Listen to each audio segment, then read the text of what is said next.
कार्यक्रम जो कार्यक्रम 2015 मसीह आपण मान नहीं होता मन अच्छी सेमती एक महार्घ्य मुहूर्त को सेतबेले स्वामी आनंदराजा संतोष साहू रूप थे कवि थे गाल्पिक थे गोटे पत्रिकार संपादक थे कहीं जानी परिवर्तन कला ए समय हसी हसी आनंदित हेले सेबेठारू एवं से हसर कथा बहुत मन थिला से मन दिने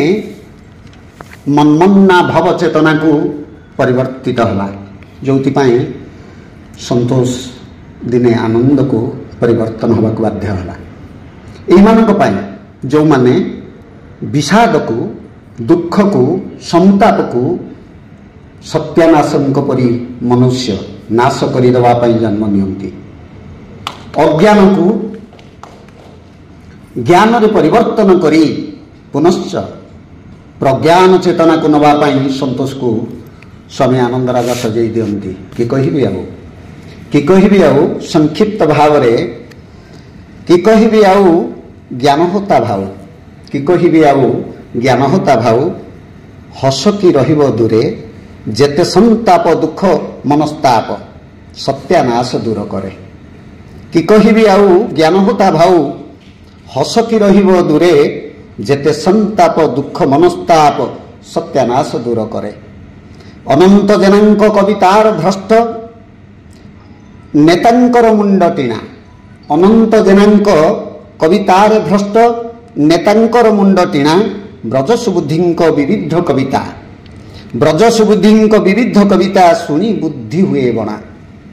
रमाकांत शांत सरले बुझाती रमाकांत शांत सरले बुझाती किए चोर किए सन्थ प्रश्न कविता प्रश्न पचारई लुचि न रही दांत देवाशीषींकर कविता मरमे देवाशीषींकर कविता मरमे छुरी परी जाए गड़ी कुलांगार जदि छिड़ा होई गले श्रोता महल रे ताली प्रियव्रत पंडा कवितार खंडा प्रियव्रत पंडा कवितार खंडा धाररू आहुरी दाढ़ सुशांत गाइले सुर रे दुर्नीति राइजरे उठे झड़ ये अनुभव थिला सेही दिनर जो दिने आम एमती गोटे व्यंग कवितार आसर ज्ञानहोता महोदय सत्यानाश महोदय अन्य माने आपण माने सुबुद्धि महोदय समस्त उपस्थित थिले छोटिया अनुष्ठान पक्षरु आमे छोटिया छोटिया उपहार बंदोबस्त करिथिलु एवं सेदिन शपथ नैथिलु ज्ञानहोता महोदय अछंती जे आमे नियमित को पालन करिवु ता करि हेलानी कारण हस गोटे समाप्त रे पहुंचई देला से समाप्ति आज जेहेतु आउ से संपादक भाव रखी नहीं समाज सेवार रखी नहीं संतोष रु आनंद को परिवर्तित करिछि ये आनंद आउ फेरई नबा को जगत को चाहू नहीं एवं प्रश्न जेहेतु गोटे प्रश्न पचारि की किछि कथा बुझीचंती हस जगतर तेणु सी एठी मते आज आउ थरे उपस्थित करैचंती मन पकैचंती सेमती एक कथा बहुत बहुत धन्यवाद आपण मानकु समस्त अतिथि मानकु आगंतुक मानकु आपण माने जे हसिबा को आसीचंती मु आपण मानक समय नबा को चाहूनी सेठी पाई जहाँ औपचारिकता ता करी नाही एवं एठी उपस्थित अछंती मोर जने घनिष्ठ बंधु प्रशांत जेना प्रशांत तुम्हें अशांत नुह शांत मोरती कवि युव प्रतिभार प्रेरणा तुम्हें तो नुआ सकाळर रवि तुम्हें घातरे नुह आघातरे नुह चापरे नुह चाबुकरे नुह तुम्हें कहीं जाई न दबी प्रशांत तुम्हें अशांत नुह शांत मोरती कवि से मंतर तुम जंतर हुई से मंतर तुम जंतर हुई नव युवक हृदय रेखारे आंके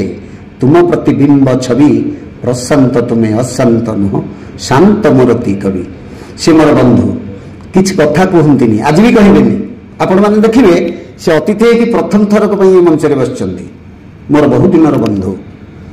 सोशल वर्क करती मंत्र बोली गोटे अनुष्ठान तांकर अछि झियो बाहाघर गरीब लोकंकर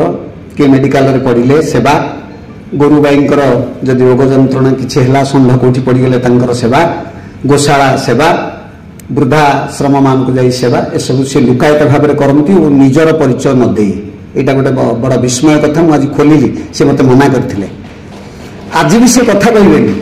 ए कथा भी से कहते तेणु ये कथाटी मत रखा बाध्य है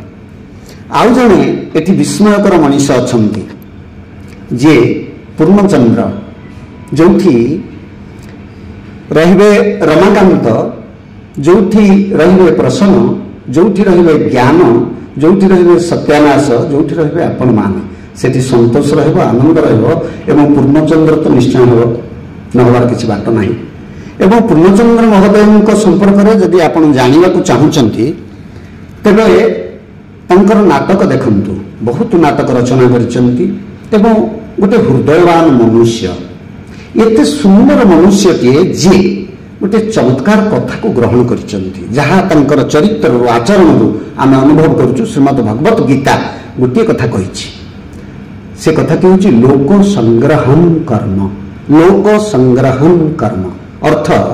राजनेता ट्रक लोक गुहाई 200-300 टंका दे आनिमा प्रोसेसन करवा लोक संग्रहम कर्म नुहे श्रीमद् भगवत गीता कही जे आपण निजर आचरण में एपरी एक कर्म करंतु जो कर्म को अन्य माने अनुकरण करेंगे एवं से अनुकरण द्वारा से लोक तांको परी हेबे पूर्णचंद्र महोदयंकर चरित्र सेहीपरि किछि आमे अनुकरण करुछु जो अनुकरण आमको आउ जने नुआ मनुष्य परि तैयारी करुछि जहाँ आपण माने सुनिले ये सुनिमा भितरे किछि आपन जदि कष्ट हिथबो क्षमा करिवे पुनि केतरे साकेतल कथा बा नमस्कार धन्यवाद चमत्कार प्रतिभा कथारे कथारे कविता आध्यात्मिक भाव